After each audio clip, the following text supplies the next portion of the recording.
Heading क्या है? Disease या डिसऑर्डर या एबनॉर्मलिटी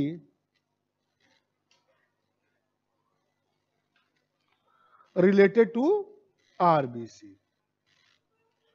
अब देखिए, ये एबनॉर्मलिटी जो होती है दो तरीके की हो सकती है, सुनते हो। एक है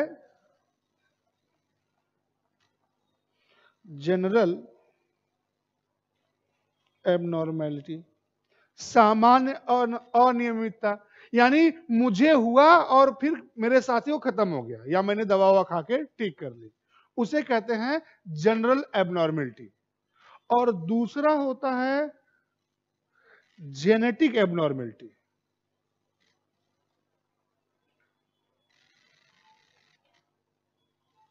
आनुवंशिक अनियमितता, यानी ये जेनेटिक है, आप कितना भी दवा खाएंगे वो ठीक भी नहीं होगा, बस मेंटेन करते हुए चलना है। एक पीढ़ी से मिला था, अगली पीढ़ी में भी ये जाएगा।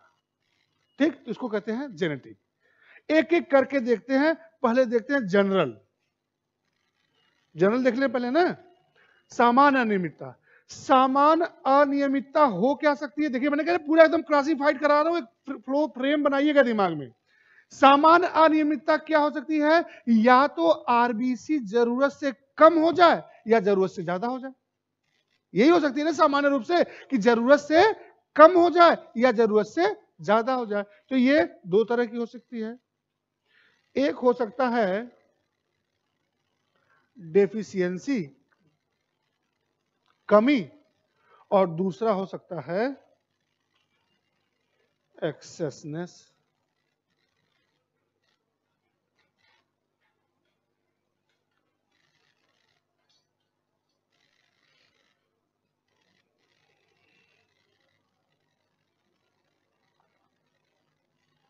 बनाते चल रहे हो ना, कमी और अधिकता।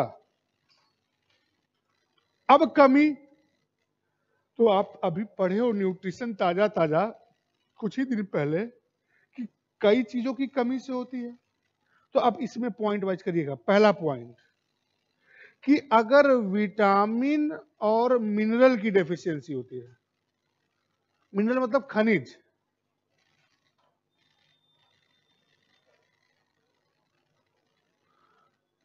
विटामिन और खनिज की डेफिशिएंसी होती है, तो क्या होता है? तो आप नाम सुने होंगे, लिखवाया भी मैं था, मेगैलोब्लास्टिक एनीमिया। एनीमिया मतलब होता है रक्त अल्पता, रक्त की अल्पता, और रक्त के किस पार्ट की अल्पता? आरबीसी की कमी। तो मेगैलोब्लास्टिक एनीमिया हो सकता है। बस चीजें के पीछे की चीजें भी जब अच्छे से किसी चीज को कैटेगराइज करोगे तो पीछे की भी चीजें आ जाती हैं। तो ये पीछे का जबरदस्ती मैं खींच के लाया हूं इसीलिए कि रिवाइज भी हो जाए, और ऐसे किसी किताब में मिलेगा नहीं, आप खोज लीजिएगा, किताब नेट सब खोज लीजिएगा। ठीक है। फिर दूसरा है परनीसियस एनीमिया।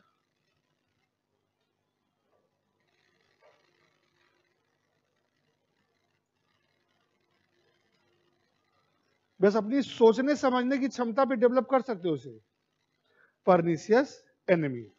ठीक, ये हो गया कमी से। दूसरी चीज क्या हो सकती है समझिएगा, क्या हो सकता है? कि production production rate of RBC decreases. RBC बनने की दर कम हो जाए किसी कारण से। अब समझिएगा, आरबीसी बनने की दर कम होने का मतलब एग्जाम में यह भी लिख सकता है कि इरिथ्रोपोएसिस, लिखे थे ना, की प्रक्रिया का स्लो होना, क्योंकि आरबीसी इसी प्रोसेस का बनता है। तो आरबीसी प्रोडक्शन की रेट का कम होना मतलब इरिथ्रोपोएसिस के प्रोसेस का स्लो डाउन होना। ठीक, तो किस जब बीमारी होती है तो इस में जब आरबीसी कम बनती है तो अब देखिए, मेगैलोब्लास्टिक एनीमिया क्या होता है, घर जाके पढ़ना है आपको। परनीसियस एनीमिया क्या, मैंने पहले भी कहा था, पढ़ लीजिएगा। नहीं पढ़े होंगे, मुझे पूरा भरोसा आप पे। ठीक है, फिर दोबारा कह रहा हूं, पढ़ लेना। पढ़ने के लिए ही आते हो, ठीक है। तो दूसरा जो है, अगर इस तरह से कम होगा तो उसे कहते हैं aplastic anaemia.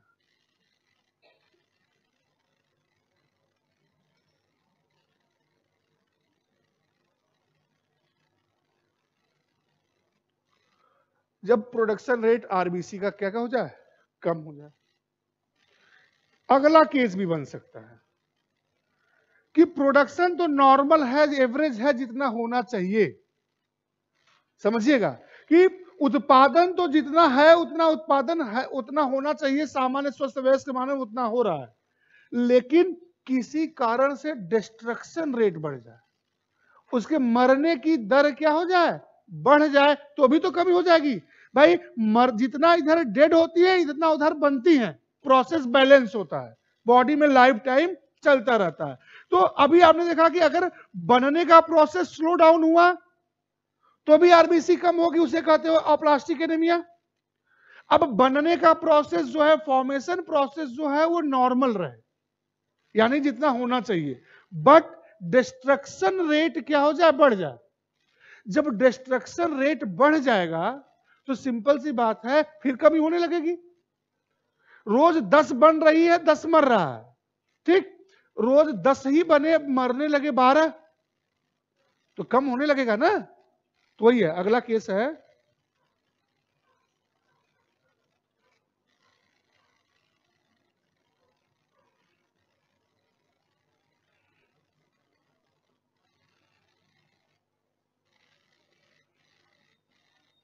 Destruction rate of RB. अभी बहुत सारी एनीमिया हैं, सुने होंगे, सोच रहे होंगे वो सब कहां गया, अलग क्लास में आएगा, ठीक है, क्लासिफाइड कर रहा हूं जितना आप जानते हैं। इसको कहते हैं हीमोलिटिक एनीमिया। ऐसे नहीं लगा, सब में ऐसे लगाया हूं तो ऐसे लगा लीजिए, हीमोलिटिक एनीमिया, यानी जब क्या, देख लीजिए इसी तरह क्वेश्चन घुमा के पूछता है आपके एग्जाम में, देख लीजिएगा पेपर।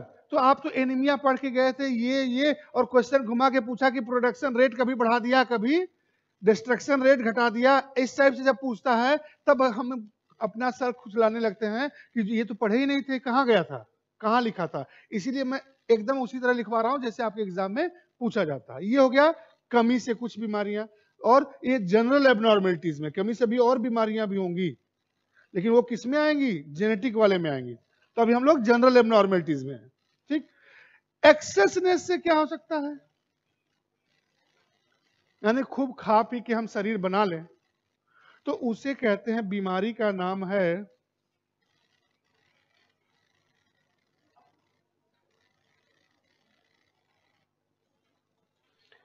पॉलीथेमिया। पॉलीसाइथेमिया लिखते हैं, पॉलीथेमिया।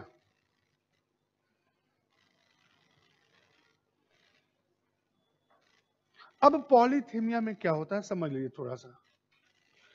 देखिए नॉर्मली कभी कभी हम लोग किसी एक दो इंसान को देख के इन्फीरियरिटी कॉम्प्लेक्स में आने लगते हैं कि देखो इसने क्या खा पी के शरीर ऐसा बनाया है, ये शरीर लाल है कि छू दे तो खून आ जाए।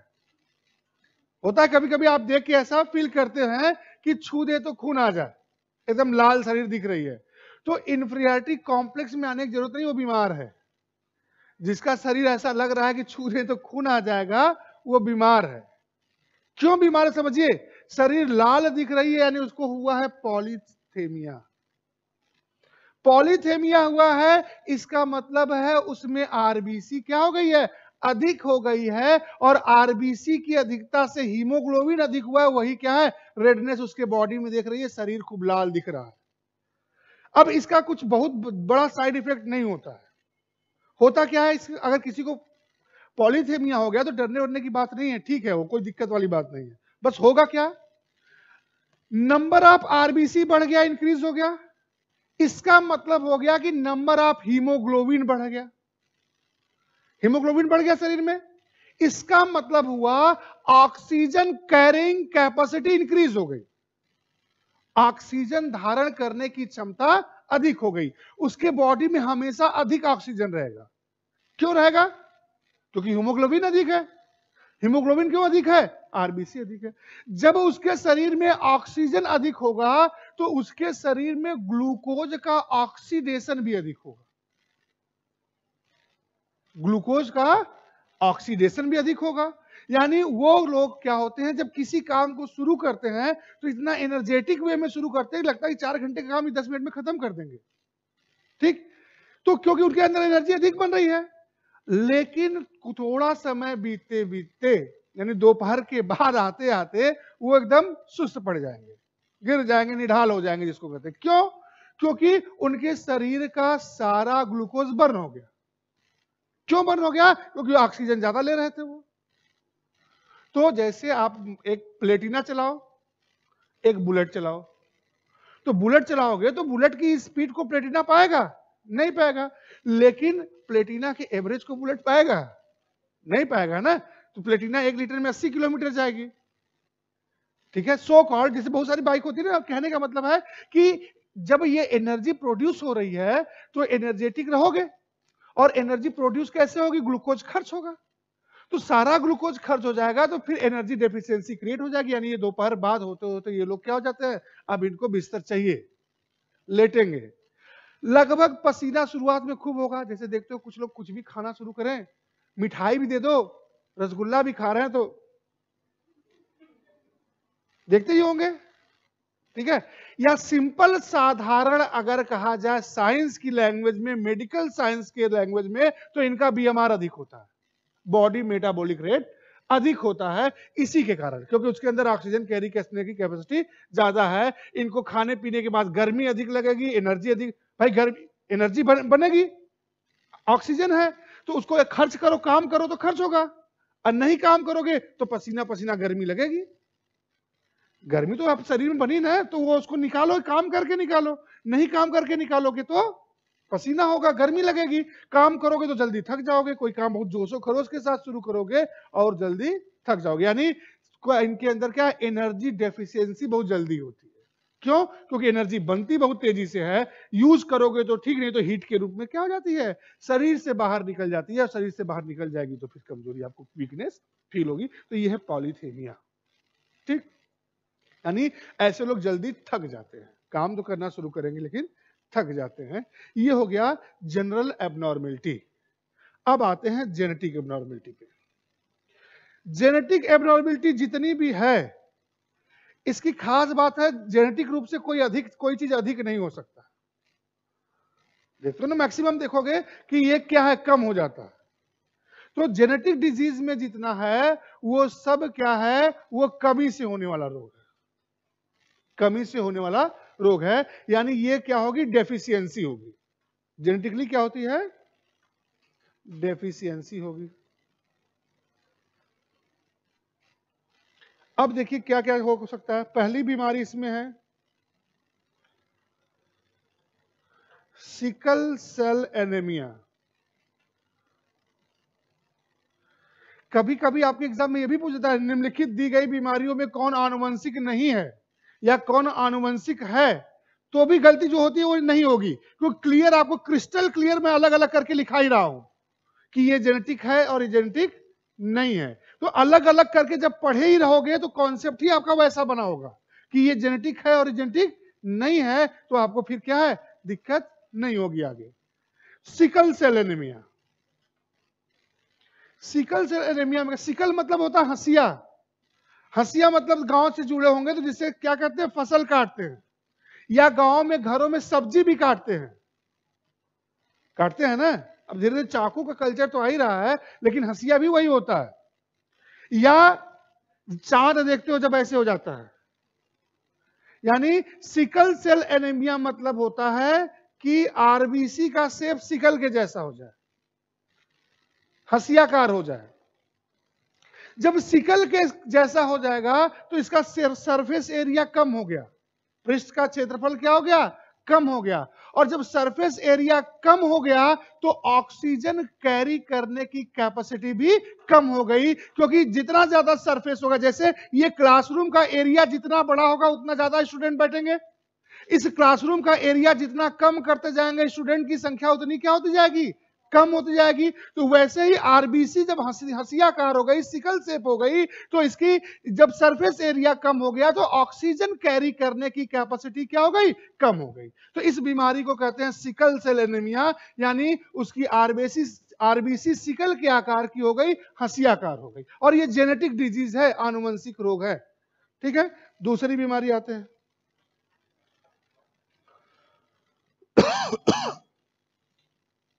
दूसरी बीमारी है थैलेसेमिया। थैलेसेमिया थैलेसेमिया में क्या होता है, लिख लीजिएगा, RBC destroyed before its original time. RBC समय से पूर्व नष्ट हो जाती है, यानी 120 दिन से पहले मरने लगती है। आ जाइए सर, आना चाहते हैं तो बस 1 मिनट और चाहिए हमको। ठीक, आरबीसी समय से पहले नष्ट हो जाती है। अब बात समझिएगा, समय पहले, मैंने कहा ना ये आनुवंशिक बीमारी है, तो पहले ये बीमारी जो थी हिंदुस्तान में नहीं थी, ये बीमारी इंडिया में नहीं थी। एक महान पुरुष ने पूरे भारत में फैला दिया। बीमारी फैला दिया, इसके लिए महान नहीं बोल रहा हूं, आपका इतिहास उसे महान कहता है। आपका मतलब मेरा भी, मैं कहीं दूसरी जगह का नहीं हूं, हमारा इतिहास उस व्यक्ति को महान कहता है, और उसने पूरे भारत भर में बीमारी फैला दी। क्या नाम है उस व्यक्ति का?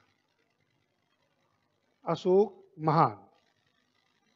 नहीं, अशोक महान है कि नहीं है? है कि नहीं है? लेकिन ये अशोक महान था नहीं, कौन कहा था? अगर था मतलब तो महान कैसे? तब तो you don't know the properties of the name great. Great लगाने का मतलब, महान लगाने का मतलब कि अब वो जन्म जन्मांतर तक रहेंगे। ठीक, मैं मर जाऊंगा तो राघवन था, ठीक है, बट कहते हो ना अशोक महान, अलेक्जेंडर द ग्रेट, यानी इन लोगों को मरा नहीं, इनकी पर्सनालिटी ऐसी है कि इन लोगों को कभी मरा नहीं माना जा सकता, इनका एग्जाम्पल हर जगह सेट किया जाता है। तो ये जो है, ये थैलेसेमिया जो है, इसको भारत में फैलाने का काम किया था अलेक्जेंडर द ग्रेट। सिकंदर के आक्रमण के पहले ये क्या थी? यूनानी बीमारी थी, ग्रीक डिजीज थी। अब कहानी मैं नहीं बताऊंगा, कहानी अपना खोजिएगा नेटवेट पे, ठीक है। तो उसके आक्रमण के बाद जो भी हुआ अपना समझिएगा कैसे हुआ, नहीं समझ में आएगा तो कभी पूछ लीजिएगा, कहानी मैं बता दूंगा नेक्स्ट क्लास में। तो ये हो गया जेनेटिक डिजीज, ठीक। तो मैंने क्लासिफाइड, हो सकता है मुझसे 1-2 बीमारी छूट गई हो, 1-2 बीमारी छूट गई हो, तो इसका मतलब ये नहीं कि आप भी छोड़ दो। अब मैंने क्लासिफिकेशन करवा दिया, आप किताब पढ़ रहे हो, आप पेपर लगा रहे हो, आपको मिल गया कि एक नई जेनेटिक डिजीज, तो इस में क्या किया आपने? बढ़ा लिया। आपको मैंने एक पढ़ने का तरीका बताया कि कैसे आपको हैंडल करना है। आइए सर।